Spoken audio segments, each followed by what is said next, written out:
பெரும்பாலும் எல்லாருக்கும் வரக்கூடியது தானே அப்படின்னு சொல்ல முடியும். ஆனால் குரட்டை அப்படின்றதுக்கு பின்னாடி ஒரு வியாதி இருக்குது, அதுவும் நம்ம நிச்சயமாக கவனிக்கப்படக்கூடிய ஒரு வியாதியாக இருக்குது அப்படின்னு மருத்துவர்கள் தரப்பில் சொல்லப்படுது. இதற்காக நுரையீரல் சிறப்பு சிகிச்சை மருத்துவர்கள்கிட்ட பேச வேண்டியது இருக்குது. தற்போது நம்ம கூட டாக்டர் காமாட்சி நினைவு மருத்துவமனையின் கன்சல்டன்ட் பல்மனாலஜிஸ்டான டாக்டர் அவினாஷ் இருக்காங்க. பேசலாம். வணக்கம் டாக்டர். இப்போ குரட்டை அப்படின்றது பொதுவாக எல்லாருக்குமே வரக்கூடியது, பெரும்பாலானவங்களுக்கு இருக்குது. ஆனால் குரட்டை அப்படின்றது வந்தாலே உடனடியாக மருத்துவர் அணுகணுமா எப்போதும் இரவில்?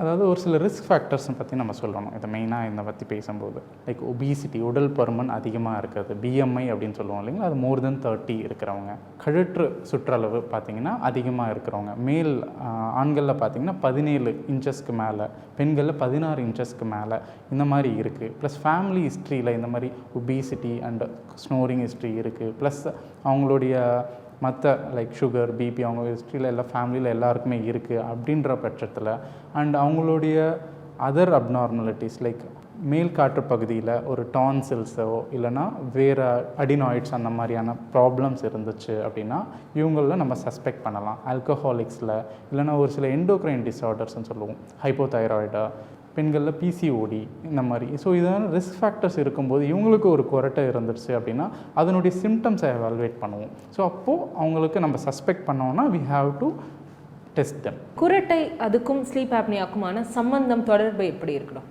இது ரெண்டுத்தையும் பார்த்தீங்கன்னா ஸ்லீப் ஆப்னியா இருக்கிற மெஜாரிட்டி ஆஃப் த பீப்புள்ஸ்க்கு குரட்டை இருக்கும் கண்டிப்பாக. ஆனால் குரட்டை இருக்கிற எல்லாருக்குமே ஸ்லீப் ஆப்னியா இருக்கணுன்றது கிடையாது. ஸோ நம்ம அதை டெஸ்ட் பண்ணால் இந்த ரிஸ்க் ஃபேக்டர்ஸ் இருக்கிறவங்களுக்கு குரட்டை இருக்கிறவங்களுக்கும் 2 பேருக்கும் கம்பேர் பண்ணி டெஸ்ட் பண்ணும்போது தான் இது இந்த குரட்டைனால் எந்த ஒரு பாதிப்பும் இருக்கா இல்லையா அப்படின்றதை எவால்வேட் பண்ண முடியும்.